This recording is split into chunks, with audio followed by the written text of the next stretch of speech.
रात का अंधेरा गहराने लगा था। चारों तरफ सन्नाटा पसरा हुआ था। तेज बारिश हो रही थी और आकाश में बिजलियां गड़गड़ा रही थी, मानो किसी अनहोनी का संकेत दे रही हों। उसी सन्नाटे को चीरते हुए एक बस जंगल के उस काले अंधेरे में भागे जा रही थी और उस बस में बैठा था विक्की, जो बिजनेस में घाटे की वजह से सब कुछ बेच बाच कर शहर से अपने गांव वापस लौट रहा था। लेकिन कहते हैं कुछ रातें आपका इंतजार करती रहती हैं जब तक कि उनका मकसद पूरा ना हो जाए। हो सकता है वो आपके खून की प्यासी हो या फिर कोई अधूरी ख्वाहिश। अरे भगवान, ये बारिश भी आज ही होनी थी। एक तो ये रास्ता ही इतना भयानक है और ऊपर से ड्राइवर इतनी तेज बस चला रहा है। पता नहीं मैं घर कब पहुंचूंगा। विक्की बाहर हो रही बरसात को देखकर थोड़ा डरा हुआ था, क्योंकि जंगल का ऐसा भयानक नज़ारा वो पहली बार देख रहा था। वहीं बस में बैठे बाकी लोग भी डरे हुए थे। अरे भाई, तुझे पता है क्या, मैंने सुना है कि इस जंगल में छलावा रहता है और जो कोई भी इस जंगल के छलावे में फंस जाता है वो कभी बाहर नहीं निकल पाता। हाँ, तुम सही कह रहे हो। पिछले साल मेरा दोस्त भीमा भी इस जंगल में फंस गया था। उसे काफ़ी ढूंढा लेकिन वो कहीं नहीं मिला। लेकिन फिर एक दिन उसकी सर कटी हुई लाश उसके ही दरवाजे के बाहर लटकी हुई मिली। इतना भयानक नज़ारा देखकर तो हम सबकी तो रूह कांप गई थी। वो लोग बातें कर ही रहे थे कि तभी जोर जोर से अजीब डरावनी आवाज़ें आने लगी। सभी लोग उन आवाज़ों को सुनकर डर गए। ये क्या हो रहा है? ये कैसी आवाज़ें हैं? हाँ, ये बहुत डरावनी है। ऐसी भयानक आवाज़ें तो मैंने कभी नहीं सुनी। इन सब की बात सुनकर पीछे की तरफ बैठा हुआ एक साधु आगे आया और उसने बस के दरवाजे पर कुछ मंत्र पढ़कर नींबू मिर्ची लटका दिया। मैं महसूस कर सकता हूँ, वो नजदीक आता जा रहा है। वो प्यासा है, वो मुंह खोल कर बैठा है ताकि हम सबको निगल जाए। तुम सब अगर जिंदा रहना चाहते हो तो हनुमान जी का लॉकेट पहन लो, वरना आज कोई जिंदा नहीं बचेगा। ये कहते हुए उस साधु ने एक एक करके सबको हनुमान जी का लॉकेट दिया। लेकिन जैसे ही उस साधु ने वो लॉकेट विक्की को देना चाहा, उसने मना कर दिया। माफ कीजिए साधु बाबा, लेकिन मुझे इन सब पर भरोसा नहीं है। मैं भूत पिशाच और भगवान को नहीं मानता, इसलिए मुझे इन सब की कोई जरूरत नहीं है। ये कहते हुए विक्की ने उस लॉकेट को नीचे की तरफ झटक दिया। भगवान तुम्हारी जरूर रक्षा करेगा। आज की रात बड़ी खौफनाक होने वाली है। हे संकट मोचन, तू सबकी रक्षा करना, सबकी रक्षा करना। ये कहते हुए वो साधु वापस पीछे की तरफ जाकर अपनी सीट पर बैठ गया। बारिश और भी तेज हो गई। अंधेरा पहले से ज्यादा गहराने लगा था। बस की रफ्तार भी बढ़ चुकी थी। चारों तरफ पेड़ों के साए बस की हेडलाइट की रोशनी से किसी राक्षस जैसे नजर आते थे। दोपहर से बस में बैठा हूँ, पता नहीं गांव कब पहुंचूंगा। ऊपर से इतनी जोर से भूख भी लग रही है। इस तरह विक्की अपने आप से ही बड़बड़ा रहा था कि तभी बस में बैठे लोगों को एक तेज झटका महसूस हुआ। ड्राइवर ने अचानक ब्रेक लगा दिए थे। बस अपने रास्ते से भटक गई और एक सुनसान रास्ते पर बेकाबू होकर भागने लगी। लोग चिल्लाने लगे, बचाओ बचाओ, ये क्या हो रहा है? बचाओ, हम सब मर जाएंगे। नहीं। बस का ड्राइवर बस को रोकने की बहुत कोशिश करता है, लेकिन बस बेकाबू हो चुकी थी, मानो बस कोई और चला रहा हो। ये क्या हो रहा है? अब क्या होगा? तभी वो बस जाकर एक पेड़ से टकरा गई और फिर चारों तरफ सन्नाटा पसर गया। चीखने चिल्लाने की आवाजें एकदम बंद हो गई। विक्की ने देखा कि वो एकदम ठीक था, लेकिन बाकी सारे लोग बस एक्सीडेंट में मर चुके थे। उनकी लाशों से खून टपक रहा था। विक्की बस से नीचे उतरा और चारों तरफ देखा। दूर दूर तक कोई नजर नहीं आ रहा था। ये क्या हुआ? इतना बड़ा एक्सीडेंट हुआ और मैं जिंदा बच गया, जबकि सब लोग मर चुके हैं। और हैरानी की बात तो ये है कि मुझे एक खरोंच तक नहीं आई। आखिर ये कैसे मुमकिन हो सकता है? और ये कौन सी जगह है? मुझे यहाँ से बाहर निकलना होगा। यही सोचकर विक्की उस मूसलाधार बारिश के बीच उस खौफनाक जंगल से बाहर निकलने की कोशिश करने लगता है। बारिश और तेज हो चुकी थी, लेकिन विक्की को उस जंगल से बाहर निकलने का कोई रास्ता नहीं मिल रहा था। ये क्या हो रहा है मेरे साथ?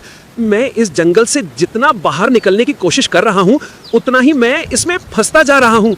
ऐसा लग रहा है मानो मैं एक ही जगह बार बार घूम रहा हूँ और ये जंगल मुझे बाहर नहीं निकलने दे रहा, बल्कि अपने अंदर ही अंदर धकेलता जा रहा है। ये सब सोचकर विक्की परेशान होने लगता है। वो बेतहाशा होकर चारों दिशाओं में भागता है, लेकिन वो फिर से उसी जगह वापस आ जाता है जहाँ से चलना उसने शुरू किया था। मेरा दिमाग घूम रहा है। ये क्या हो रहा है मेरे साथ? मैं यहाँ से बाहर क्यों नहीं निकल पा रहा हूँ? इतनी बार कोशिश करने के बाद भी मैं लौटकर उसी जगह वापस आ जाता हूँ। मुझे कुछ समझ नहीं आ रहा है। ये सब सोचकर विक्की बहुत परेशान होने लगता है और आखिरकार वो इतना भाग भाग कर थक चुका था, इसलिए वो थककर एक पेड़ के नीचे बैठ जाता है। अब मैं क्या करूं? एक तो ये इतनी जोरदार बारिश हो रही है, इस बारिश के बीच कुछ समझ भी नहीं आ रहा है और यहाँ से बाहर निकलने का कोई रास्ता भी नहीं मिल रहा। अब मैं क्या करूं? ये जंगल बहुत डरावना लग रहा है, कहीं कोई जंगली जानवर आ गया तो बहुत बुरा होगा। विक्की को अब बहुत डर लग रहा था, लेकिन उसने हार नहीं मानी। उसने एक बार फिर से कोशिश करने की ठानी और उठ खड़ा हुआ। मैं हार नहीं मानूंगा, मगर मैंने हार मान ली तो मैं इसी जंगल में मारा जाऊंगा। मैं एक काम करता हूँ, इस पेड़ पर एक निशान लगा देता हूँ। इससे मुझे कम से कम ये तो पता चल पाएगा कि आखिर मैं सही दिशा में जा रहा हूँ या फिर एक ही जगह बार बार घूम रहा हूँ। यही सोचकर विक्की उस पेड़ पर एक निशान बना देता है और जंगल से जा रही एक दिशा की सीध में चलने लगता है। अब तो मैं काफी आगे निकल आया हूँ। लगता है कि मैं उस जंगल से बाहर निकल चुका हूँ। लेकिन थोड़ी ही देर बाद उसने देखा कि वो उसी पेड़ के पास वापस लौट आया था जहाँ पर उसने निशान लगाया था। अरे नहीं, ये तो वही पेड़ है। इसका मतलब मैं उसी जगह वापस लौट आया हूँ। ये क्या हो रहा है? ये तो वही पेड़ है जिस पर मैंने निशान बनाया था। कहीं ये कोई भूल भुलैया तो नहीं है जिसमें मैं फंस चुका हूँ। लेकिन अब मैं इससे बाहर कैसे निकलूं? मुझे कोई रास्ता भी नजर नहीं आ रहा। यही सब सोचते हुए विक्की वहीं पर बैठ जाता है और जोर जोर से अपनी किस्मत पर रोने लगता है। मैं क्यों आया रात की बस से? काश ट्रेन से आ गया होता तो ये सब ना हुआ होता मेरे साथ। तभी विक्की को किसी की आवाज सुनाई देती है। आवाज साफ नहीं थी, लेकिन आवाज जिस दिशा से आ रही थी उसकी दिशा साफ साफ पता चल रही थी। ये क्या? ये आवाज कहाँ से आ रही है? दूर दूर तक तो कोई नजर नहीं आ रहा। फिर ये आवाज किसकी है? विक्की ने गौर लगाकर वो आवाज सुनी तो वो आवाज एक लड़की की थी। ये आवाज तो किसी लड़की की आवाज लग रही है। हाँ, यकीनन ये एक लड़की की आवाज है। मुझे इस आवाज की तरफ जाना चाहिए, शायद वहां से मुझे कोई मदद मिल जाए। यही सोचकर विक्की के दिल में एक उम्मीद की किरण जाग उठी और वो उठकर उस आवाज की तरफ चलने लगा। जैसे जैसे वो आवाज की तरफ बढ़ता जा रहा था, वो आवाज और भी साफ और सुरीली होने लगी थी। थोड़ी ही दूर जाने पर विक्की ने देखा कि वहां पर एक सुंदर लड़की बरसात में भीग रही थी। वो किसी अप्सरा की तरह मनमोहक थी। उसकी सुंदरता विक्की के सोए अरमानों को कुचल रही थी। वो लड़की नहीं, मानो स्वर्ग से उतरी कोई मनमोहिनी हो। ये कितना सुंदर नजारा है। दिल करता है देखता रहूं। विक्की उस लड़की को देखकर उसकी अनुपम सुंदरता से मोहित हो चुका था। उसके दिल में काम भावना घर करने लगी थी। विक्की एक पेड़ के पास खड़ा होकर उस लड़की को निहार रहा था कि तभी उस लड़की की नज़र विक्की पर पड़ी और वो विक्की के पास आई। क्या हुआ बाबू, आप इस तरह घूर घूर कर क्या देख रहे हैं? लड़की की आवाज़ सुनकर विक्की अपने ख्यालों से बाहर आया तो उसके ठीक सामने वो लड़की खड़ी थी। उसे देखकर विक्की के दिल की धड़कनें तेज हो गई। जी मैं वो कुछ भी तो नहीं। मैं तो बस यहाँ फंस गया हूँ और यहाँ से बाहर निकलने का रास्ता ढूंढ रहा था और रास्ता ढूंढते ढूंढते कब यहाँ तक आ गया पता ही नहीं चला।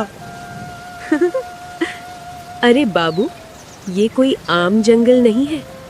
इस जंगल से बाहर जाने का तो सिर्फ एक ही रास्ता है और वो रास्ता इस तेज बारिश की वजह से बंद हो चुका है। अब इस जंगल से आप बाहर नहीं जा सकते। ये रात तो आपको इसी जंगल में गुजारनी पड़ेगी और कोई रास्ता नहीं है आपके पास। जी आपकी बात सही है, लेकिन मैं यहाँ जंगल में इस बारिश के बीच कैसे रह सकता हूँ? क्या आपके पास कोई रहने की जगह है जहाँ आज रात रुका जा सके? क्योंकि बारिश बहुत तेज हो रही है और मुझे बहुत डर भी लग रहा है। देखो बाबू, इस वीरान जंगल में तो रहने की जगह आपको कहाँ ही मिलेगी, लेकिन हाँ, यहाँ से थोड़ी दूर ही मेरा घर है। तुम मेरे साथ चल सकते हो और वहाँ तुम पूरी रात गुजार सकते हो। लड़की की बात सुनकर विक्की का मन बहक गया। उसे लगा कि वो लड़की खुद उसे अपने घर ले जा रही है। शायद वो उसे पसंद करने लगी हो। यही सोचकर विक्की ने उस लड़की से कहा, जी ठीक है, मैं आपके साथ चल सकता हूँ। इस तूफानी बरसात में बाहर रहने से बेहतर है कि मैं आपके साथ रुक जाऊँ। विक्की की बात सुनकर लड़की ने हल्के से मुस्कुराया। तो ठीक है बाबू, आप मेरे पीछे पीछे आ जाओ, मैं आपको अपने घर ले चलती हूँ। लड़की की बात सुनकर विक्की उस लड़की के पीछे पीछे चलने लगा। थोड़ी ही देर में दोनों एक आलीशान और वीरान पड़ी हुई हवेली के सामने पहुंच गए। चलो बाबू, यही है मेरा घर। चलो अंदर चलते हैं, वरना बारिश में बीमार पड़ जाएंगे।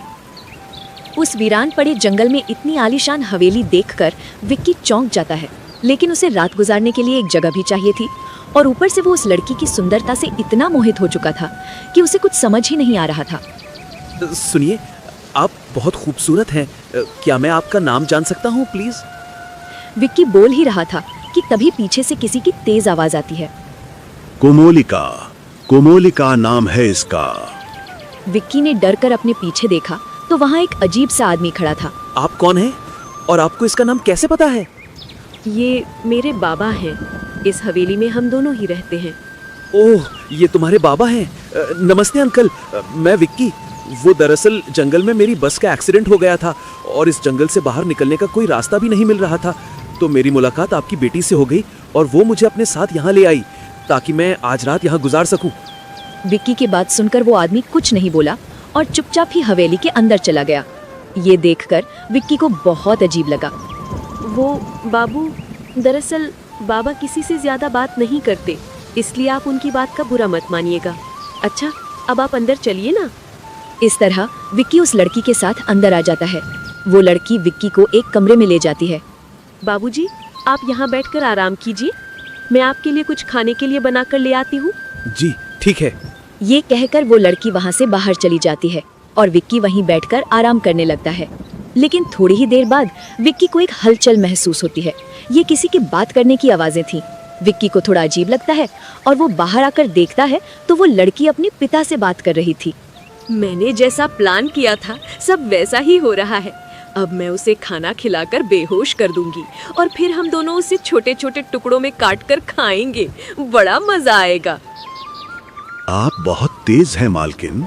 आपने उस लड़के को अपनी बातों में कितनी जल्दी आसानी से लिया और वो बेवकूफ अपनी जवानी के बहकावे में आकर समझा ही नहीं कि वो जिसकी सुंदरता पर दिल दे बैठा है वो कोई और नहीं बल्कि इस जंगल की सबसे शक्तिशाली पिशाचनी है। अब बस भी करो, जाओ जाकर एक प्लेट खून का सूप बना कर ले आओ। अपने शहरी बाबू को भूख लगी होगी, मैं उन्हें अपने हाथ से सूप पिलाऊंगी। ये कहते हुए वो लड़की हंसने लगती है और देखते ही देखते वो एक भयानक पिशाचनी में बदल जाती है और वो आदमी भी एक बहुत ही डरावने पिशाच में बदल जाता है। विक्की ये सब देखकर बहुत डर जाता है। हे भगवान, ये क्या? मैं अपनी बेवकूफ़ी के चलते कहाँ फंस गया? मुझे कैसे भी करके यहाँ से निकलना होगा, वरना इन पिशाचों से मुझे कोई नहीं बचा पाएगा। विक्की यही सोचकर दबे पैरों से छुपते हुए वहां से निकलने लगता है, लेकिन तभी उस पिशाच की नजर अविनाश पर पड़ जाती है। वो देखो मल्लिका, आपका शिकार भाग रहा है। ये सुनकर विक्की बहुत डर जाता है और बेतहाशा होकर वहां से भागने लगा। विक्की तब तक भागता रहता है जब तक वो थक नहीं गया। आखिरकार विक्की बहुत आगे निकल आया था, इसीलिए वो रुक जाता है। लेकिन जब उसने चारों तरफ अपनी नजरें घुमाकर देखा तो वो एक रेलवे स्टेशन पर था। रेलवे स्टेशन देखकर उसकी जान में जान आती है। मैं भागते भागते रेलवे स्टेशन पर पहुंच गया हूं। अब मैं यहां से ट्रेन का टिकट लेकर घर जा सकता हूं। मुझे यहां ज्यादा देर नहीं रुकना चाहिए। यही सोचकर अविनाश टिकट काउंटर ढूंढने लगता है। वहाँ एक तरफ एक सीट पर बारिश के बीच एक लड़की बैठी हुई थी। पहले तो अविनाश डर जाता है, लेकिन फिर हिम्मत करके उसके पास जाता है और उससे पूछता है। जी सुनिए, क्या आप मुझे बता सकते हैं कि ये टिकट काउंटर किस तरफ है? मुझे रायगढ़ की टिकट लेनी है। हाँ, यहाँ से सीधे जाके मुड़ जाइएगा, वहीं टिकट बूथ है। लड़की की बात सुनकर अविनाश टिकट काउंटर की तरफ जाने लगता है। अरे भाई साहब, ये रतनगढ़ की ट्रेन कब आएगी? अभी अभी एक ट्रेन निकली है, दूसरी ट्रेन के लिए 3 घंटे इंतजार करना पड़ेगा। अच्छा ठीक है, रायगढ़ की एक टिकट दे दीजिए। इस तरह विक्की टिकट ले लेता है और एक तरफ लगी हुई बेंच पर जाकर बैठ जाता है और ट्रेन का इंतजार करने लगता है। कुछ ही देर में विक्की ने देखा कि वो लड़की जिससे कुछ देर पहले विक्की ने टिकट काउंटर के बारे में पूछा था, वो वहाँ से उठकर ट्रेन की पटरियों की तरफ जा रही थी। विक्की ये देखकर घबरा जाता है और उसे बचाने के लिए आवाज लगाता है। रुक जाओ, तुम क्या कर रही हो? वापस आ जाओ, ट्रेन आने वाली है। लेकिन वो लड़की विक्की की आवाज नहीं सुनती और ट्रेन की पटरियों पर चलती रहती है। विक्की स्टेशन मास्टर के पास भागकर जाता है और उससे लड़की को बचाने के लिए बोलता है। सुनिए, वो लड़की ट्रेन की पटरियों पर जा रही है, उसे बचा लीजिए, वरना बहुत बड़ा हादसा हो जाएगा। विक्की की बात सुनकर स्टेशन मास्टर उसे घूर घूर कर देखने लगता है, मानो उसने कुछ गलत बोल दिया हो। क्या बोल रहे हो तुम?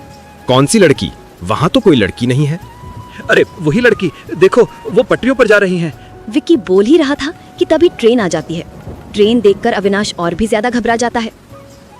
वो देखिए ट्रेन भी आ गई, जल्दी कीजिए, वो मर जाएगी, बचाइए उसे। इस बीच वो ट्रेन उस लड़की के आर पार निकल जाती है और तेज आवाज के साथ ट्रेन स्टेशन पर रुक जाती है।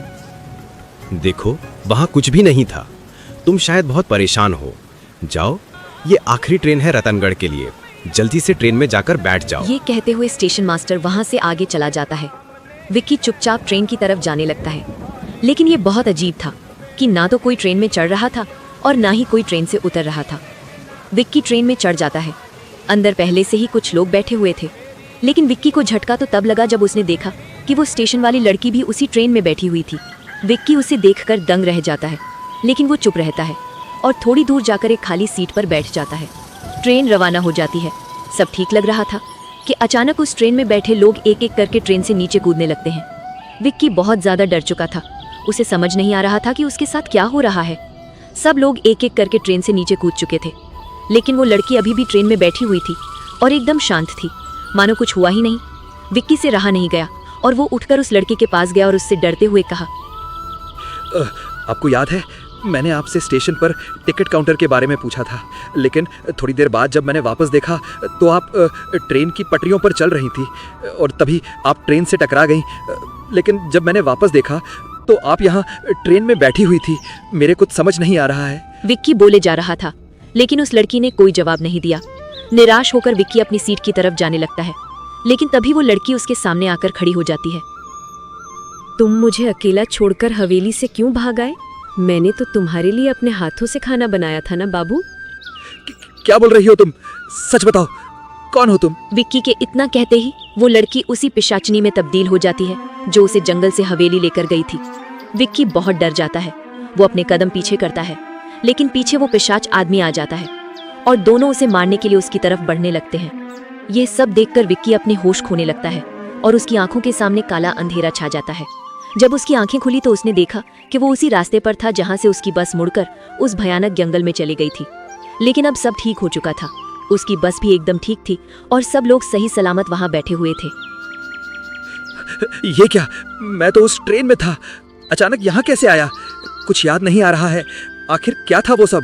तभी विक्की की नजर उसके हाथ पर अटके हुए हनुमान जी के लॉकेट पर जाती है, जिसे देखकर अविनाश सब कुछ समझ जाता है कि पिछली रात जो कुछ भी हुआ वो सिर्फ एक सपना नहीं था, बल्कि एक बहुत ही डरावना छलावा था और इसी लॉकेट की वजह से उसकी जान बच गई थी। लेकिन उसे समझ नहीं आया कि आखिर उसके पास वो लॉकेट कैसे आया। तभी वो साधु उसके पास आया। अब तो भरोसा हुआ बेटा। भूत पिशाच होते हैं और उनके खात्मे के लिए भगवान भी होते हैं।